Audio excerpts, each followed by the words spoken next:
दोस्तों, क्या आपको इस बात का अनुमान है कि परमेश्वर सभी मनुष्यों से प्रेम करता है? आपसे भी। पर उनके पापी स्वभाव से वह घृणा करता है। और परमेश्वर के घृणा की सूची में सबसे ऊपर कौन सा पाप आता है, क्या आपको मालूम है?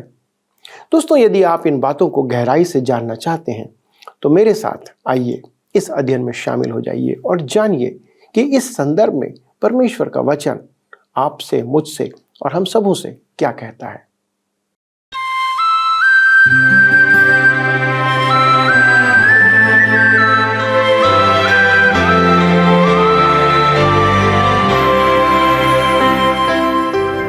प्रिय मित्रों, आप सभी को सत्यवचन बाइबल अध्ययन कार्यक्रम और उसकी पूरी टीम की ओर से प्रेम भरा नमस्कार।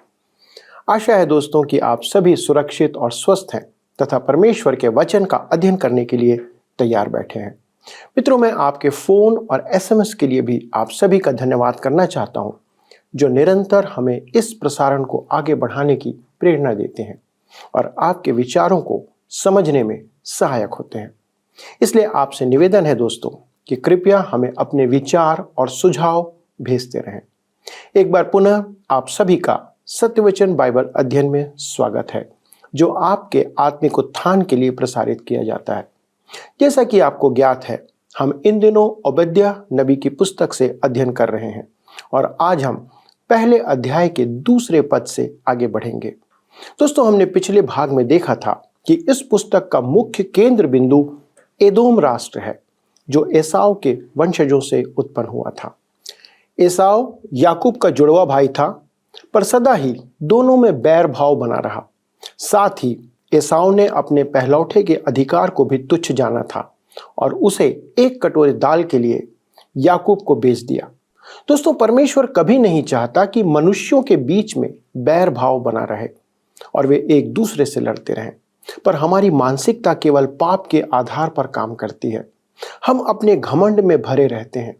एसाव को अपने बल पर भरोसा था और वहीं उसके घमंड का कारण भी था।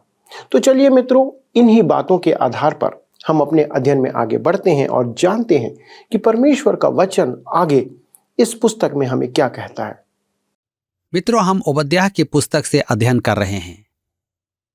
हमने पिछले अध्ययन में पद 1 में देखा था कि ओबद्याह सीधा सीधा कहता है कि यह परमेश्वर द्वारा दिया गया उसका दर्शन है तथा एदोम इस पुस्तक का मुख्य विषय है, जिसे जानने के लिए हमने उत्पत्ति की पुस्तक से एदोम का विवरण और उसकी वंशावली देखा था।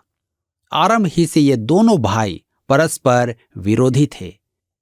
एसाव को शिकार की तलाश में बाहर रहना अधिक अच्छा लगता था और याकूब को घर में रहकर खाना पकाना अच्छा लगता था। याकूब में आत्मिक विवेक था जो एसाव में नहीं था। एसाव शारीरिक मनुष्य था और आत्मिक बातों में रुचि नहीं रखता था। उसने तो अपने पहलौठे के अधिकार का भी मान नहीं रखा। एसाव ने याकूब को अपना पहलौठे का अधिकार एक कटोरा दाल में बेच दिया। इसे हम उत्पत्ति 25 उसके 30 से 34 पद में देखते हैं। तब एसाव ने याकूब से कहा, वह जो लाल वस्तु है उसी लाल वस्तु में से मुझे कुछ खिला, क्योंकि मैं थका हूं। इसी कारण उसका नाम एदोम भी पड़ा।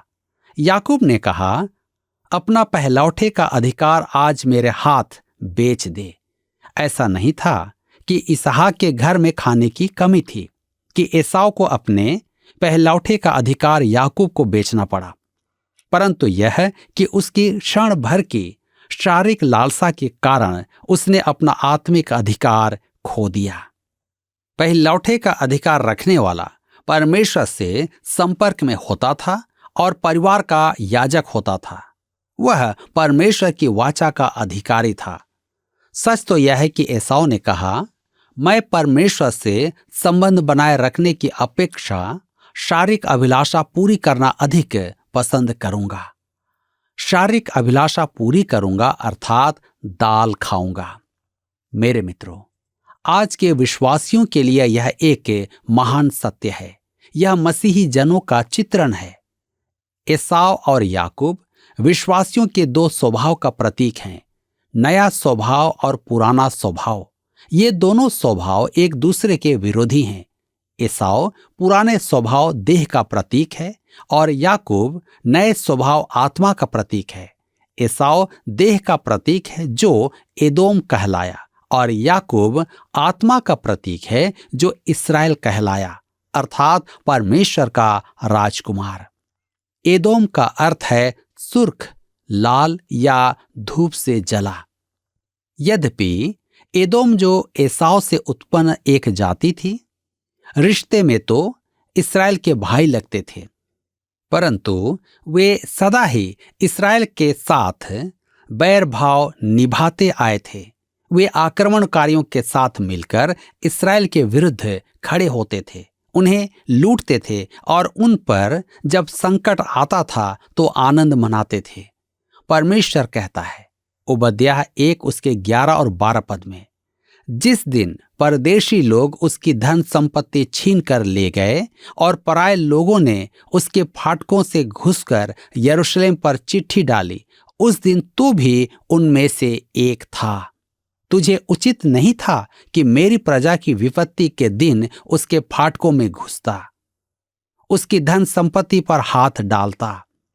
अतः परमेश्वर कहता है कि तेरे अभिमान ने तुझे धोखा दिया है, मैं तुझे वहीं से नीचे गिराऊंगा, यहोवा की यही वाणी है। आइए हम पढ़ें ओबद्याह 1 उसके 2 पद।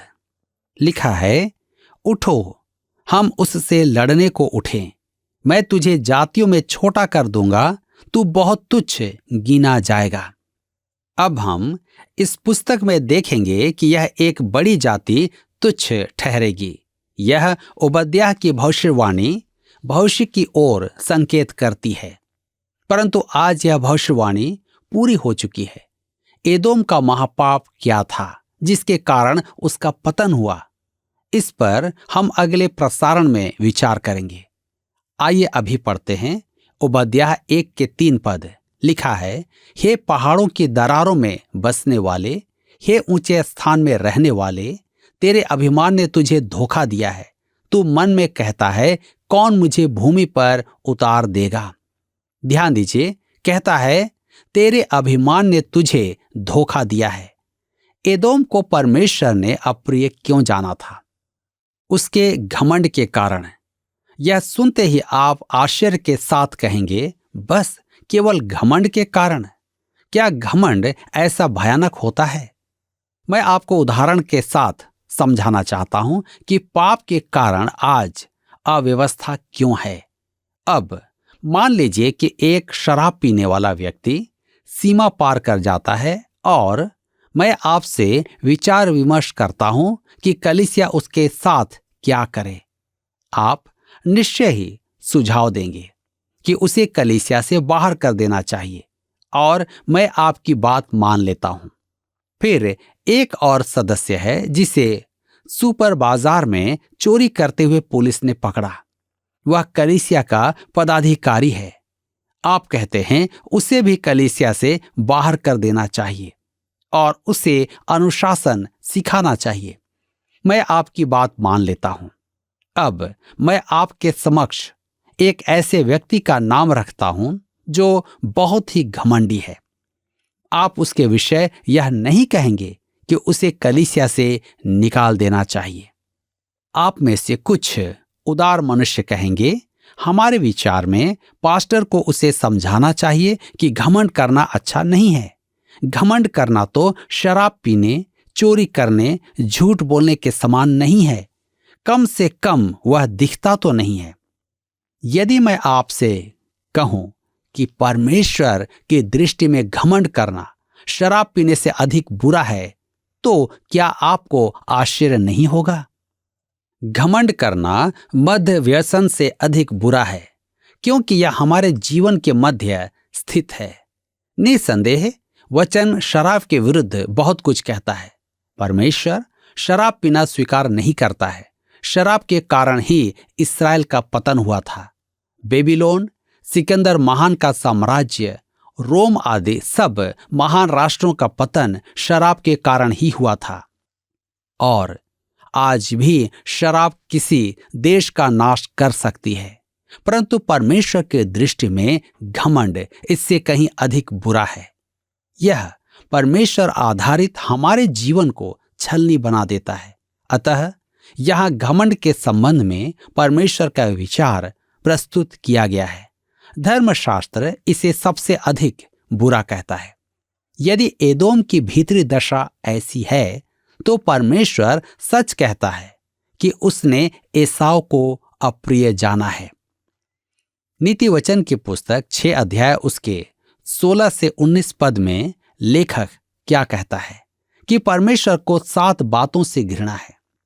6 वस्तुओं से यहोवा बैर रखता है, वरन 7 हैं जिनसे उसको घृणा है, अर्थात घमंड से चढ़ी हुई आंखें, झूठ बोलने वाली जीभ और निर्दोष का लहू बहाने वाला हाथ, अनर्थ कल्पना गढ़ने वाला मन, बुराई करने को वेग दौड़ने वाले पांव, झूठ बोलने वाला साक्षी और भाइयों के बीच में झगड़ा उत्पन्न करने वाला मनुष्य।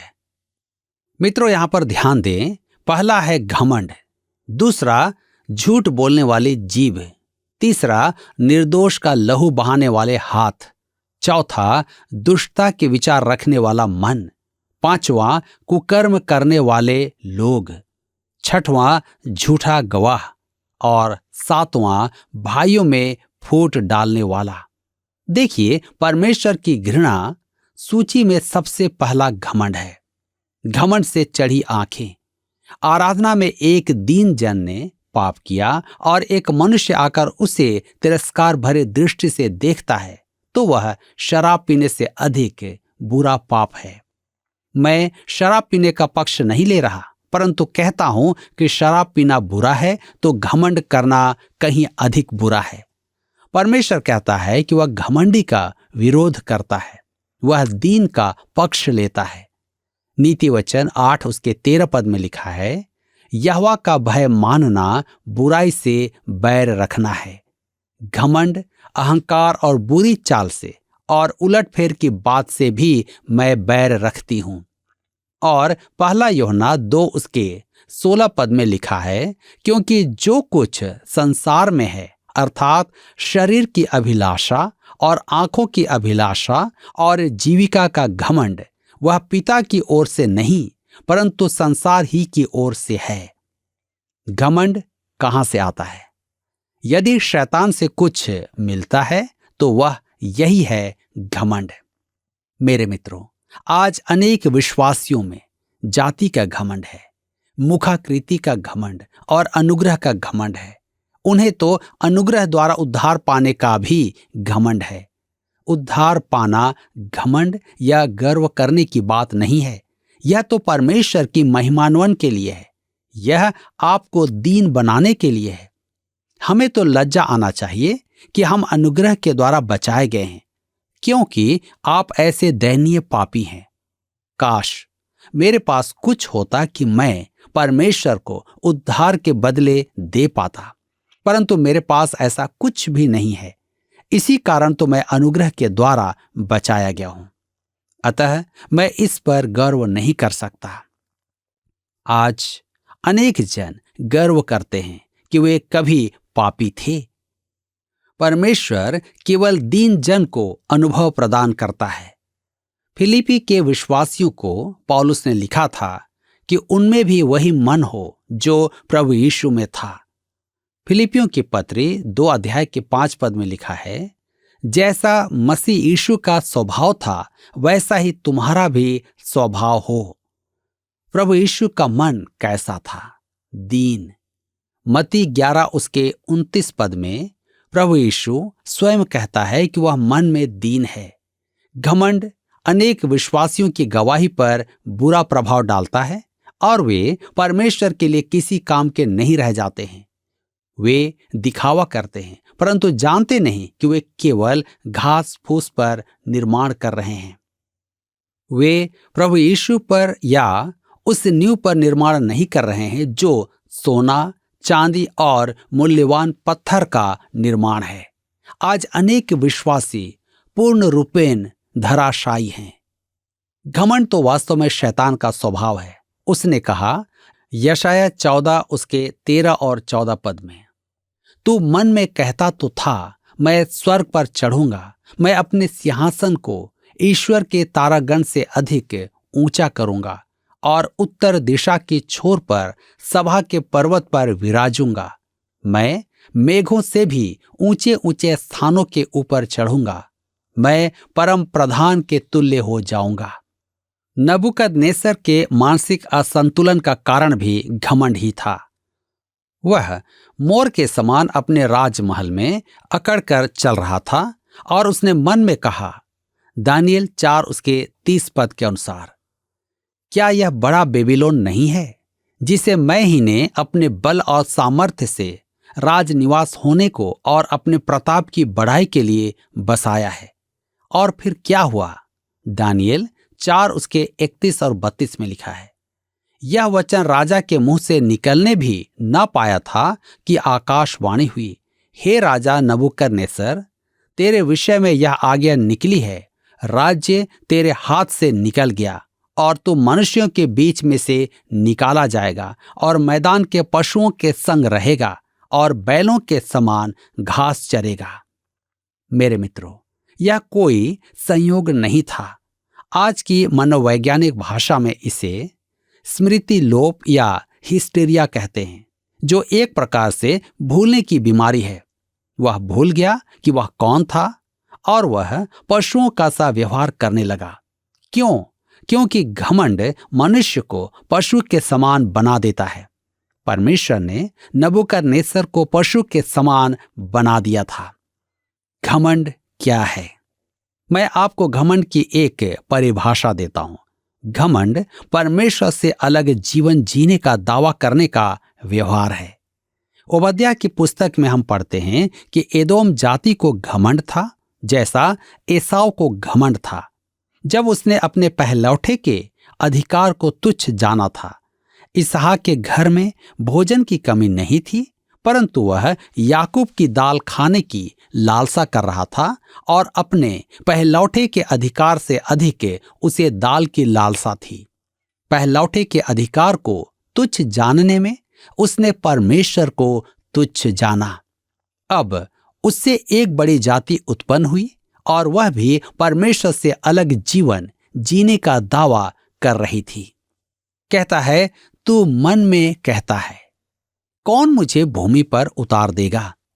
ध्यान दें, वे पहाड़ों की ऊंचाई पर चट्टानों में बनाए गए नगर में रहते हैं। वह नगर पेट्रा की चट्टानों को काटकर बनाया गया था और उसके प्रवेश मार्ग बहुत छोटे थे।